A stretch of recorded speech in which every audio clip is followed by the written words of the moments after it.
ಈಗ ಒಂದು 4 ವರ್ಷದ ಕೆಳಗೆ ನನ್ನ ಗ್ಯಾಸ್ ಟ್ರಬಲ್ ಶುರುವಾಗಿತ್ತು. ಹೊಟ್ಟೆ ನೋವು, ಎದೆ ನೋವು, ಮಸಲ್ಸ್ ನೋವು ತಿಳ್ಕೊಳಕ್ಕೆ 10 ಪರೀಕ್ಷೆಗಳು. ನಾನು ಅಮೃತ ಬಿಂದು ತಗೊಳಕ್ಕೆ ಶುರು ಮಾಡಿದಾಗಿಂದ ಆರಾಮಾಗಿದ್ದೀನಿ.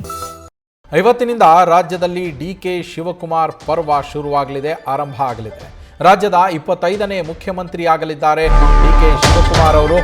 ಸಂಜೆ 4:05 ಪ್ರಮಾಣ ವಚನವನ್ನು ಸ್ವೀಕರಿಸುತ್ತಾರೆ ಡಿಕೆ ಶಿವಕುಮಾರ್. ಲೋಕಭವನದ ಗಾಜಿನ ಮನೆಯಲ್ಲಿ ಪ್ರಮಾಣ ವಚನವನ್ನು ಸ್ವೀಕರಿಸಲಿದ್ದಾರೆ.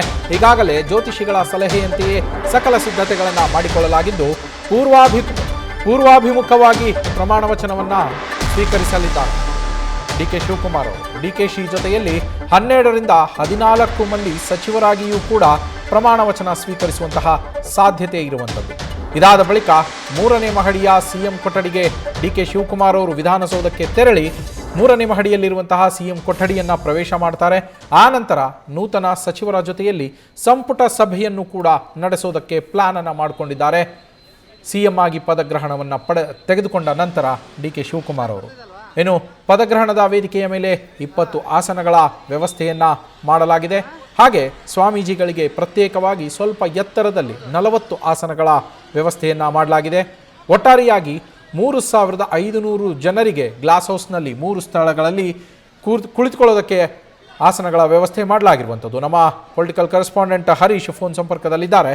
ಹರೀಶ್, ಇವತ್ತು ಸಂಜೆ 2000ಕ್ಕೂ ಹೆಚ್ಚು VIP ಪಾಸ್ಗಳ ವ್ಯವಸ್ಥೆಯನ್ನು ಮಾಡಲಾಗಿದೆ.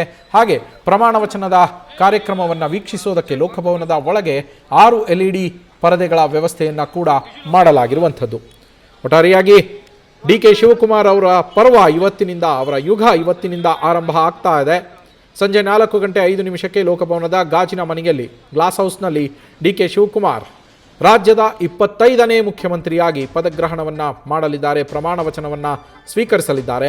ಅವರ ಜೊತೆಯಲ್ಲಿ ಒಂದಷ್ಟು ಸಚಿವರು ಕೂಡ ಪ್ರಮಾಣ ವಚನವನ್ನು ಸ್ವೀಕರಿಸುತ್ತಾರೆ. ನಮ್ಮ ಪೊಲಿಟಿಕಲ್ ಕರೆಸ್ಪಾಂಡೆಂಟ್ ಹರೀಶ್ ಫೋನ್ನಲ್ಲಿ ಈಗ ಜಾಯಿನ್ ಆಗಿದ್ದಾರೆ. ಹರೀಶ್, ಇವತ್ತು ಸಂಜೆ 4:05 ಪ್ರಮಾಣ ವಚನ ಕಾರ್ಯಕ್ರಮ, ಡಿಕೆ ಶಿವಕುಮಾರ್ ಅವರ ಪರ್ವ, ಅವರ ಯುಗ ಇವತ್ತಿನಿಂದ ಆರಂಭ ಆಗೋದಕ್ಕಿದೆ. ಹರೀಶ್, ನವೀನ್, ಬಹಳ ಮುಖ್ಯವಾಗಿರುವಂತದ್ದು ಇಂದಿನಿಂದ ಡಿ.ಕೆ. ಶಿವಕುಮಾರ್ ಅವರ ಪರ್ವ ರಾಜ್ಯದಲ್ಲಿ ಆರಂಭ ಆಗುತ್ತೆ. ಸೊ ಸಂಜೆ 4:05 ಸುಮಾರಿಗೆ ಲೋಕಭವನದ ಗಾಜಿನ ಮನೆಯಲ್ಲಿ ಡಿ.ಕೆ. ಶಿವಕುಮಾರ್ ಅವರು ನೂತನ ಮುಖ್ಯಮಂತ್ರಿಯಾಗಿ, ರಾಜ್ಯದ 25ನೇ ಮುಖ್ಯಮಂತ್ರಿಯಾಗಿ ಪ್ರಮಾಣ ವಚನವನ್ನು ಸ್ವೀಕರಿಸ್ತಾ ಇದ್ದಾರೆ. ಅದರಲ್ಲೂ ಕೂಡ ಒಕ್ಕಲಿಗ ಸಮುದಾಯದ 8ನೇ ಮುಖ್ಯಮಂತ್ರಿಯಾಗಿ ಮತ್ತೆ ರಾಮನಗರ ಭಾಗದ 5ನೇ ಮುಖ್ಯಮಂತ್ರಿಯಾಗಿ ಇವತ್ತು ಪ್ರಮಾಣ ವಚನವನ್ನು ಸ್ವೀಕರಿಸ್ತಾ ಇದ್ದಾರೆ. ಸೊ ಮುಖ್ಯವಾಗಿ ಇವತ್ತು ಸಂಜೆ ಮಠಾಧಿಪತಿಗಳಿಗೆಲ್ಲರಿಗೂ ಕೂಡ ಆಹ್ವಾನವನ್ನು ಕೊಡಲಾಗಿದೆ. ಜೊತೆಗೆ ರಾಹುಲ್ ಗಾಂಧಿ ಸೇರಿದಂತೆ ಸುರ್ಜೇವಾಲಾ, ವೇಣುಗೋಪಾಲ್, ಮಲ್ಲಿಕಾರ್ಜುನ ಖರ್ಗೆ, ಸೊ ಬೇರೆ ಬೇರೆ ರಾಜ್ಯಗಳ ಮುಖ್ಯಮಂತ್ರಿಗಳು ಮತ್ತೆ ಬೇರೆ ಬೇರೆ ರಾಜ್ಯಗಳ ಪಕ್ಷದ ಪ್ರಮುಖ ನಾಯಕರು ಎಲ್ಲರೂ ಕೂಡ ಈ ಒಂದು ಕಾರ್ಯಕ್ರಮವನ್ನ ಸಾಕ್ಷೀಕರಿಸ್ತಾರೆ. ಸುಮಾರು ರಾಜಭವನದಲ್ಲಿ 3500 VIP ಅವಕಾಶವನ್ನು ಕಲ್ಪಿಸಲಾಗಿದೆ. ಸೊ ರಾಜಭವನ್ನ ಸಿಂಗರಿಸಲಾಗಿದೆ. ಸೊ ಹಾಗಾಗಿ 4:05 ಪ್ರಮಾಣ ವಚನ ಸ್ವೀಕರಿಸುತ್ತಿದ್ದಾರೆ. ಅದ್ರ ಜೊತೆಗೆ ಡಿ.ಕೆ. ಶಿವಕುಮಾರ್ ಜೊತೆ 12ರಿಂದ 14 ಜನ ಸಚಿವರು ಕೂಡ ಪ್ರಮಾಣ ವಚನ ಸ್ವೀಕರಿಸ್ತಾರೆ ಅನ್ನುವಂತ ಮಾಹಿತಿ ಲಭ್ಯ ಆಗ್ತೈತೆ. ಅದಾದ ನಂತರ ನೇರವಾಗಿ ಡಿ.ಕೆ. ಶಿವಕುಮಾರ್ ಅವರು ವಿಧಾನಸೌಧಕ್ಕೆ ತೆರಳುತ್ತಾರೆ. ವಿಧಾನಸೌಧದ 3ನೇ ಮಹಡಿಯಲ್ಲಿ ಇರತಕ್ಕಂಥ ತಮ್ಮ ಮುಖ್ಯಮಂತ್ರಿಗಳ ಕೊಠಡಿಗೆ ತೆರಳುತ್ತಾರೆ. ಸೊ ಅದಾದ ನಂತರ ಚೊಚ್ಚಲ ಸಚಿವ ಸಂಪುಟ ಸಭೆಯನ್ನು ನಡೆಸ್ತಾರೆ. ಅಲ್ಲಿ ನೂತನ ಸಚಿವರ ಜೊತೆ ಸಂಪುಟ ಸಭೆ ನಡೆಸುವಂತಹ ಡಿ.ಕೆ. ಶಿವಕುಮಾರ್ ಅವರು ಕೆಲವೊಂದು ಯೋಜನೆಗಳನ್ನ ಘೋಷಣೆ ಮಾಡ್ತಾರೆ ಅನ್ನುವಂತ ಮಾಹಿತಿ ಲಭ್ಯ ಆಗಿದೆ. ನಂತರ ಮಾಧ್ಯಮ ಗೋಷ್ಠಿಯನ್ನು ಕೂಡ ನಡೆಸ್ತಾರೆ ಅಂತ ಮಾಹಿತಿ ಲಭ್ಯ ಆಗ್ತಿದೆ.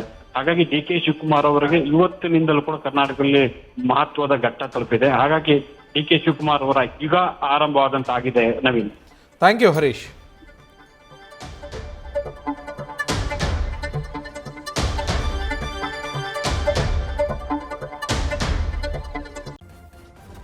ನ್ಯೂಸ್ ಫಸ್ಟ್, ನಿರ್ಭೀತಿಯಿಂದ ನಿಮ್ಮ ಪರವಾಗಿ.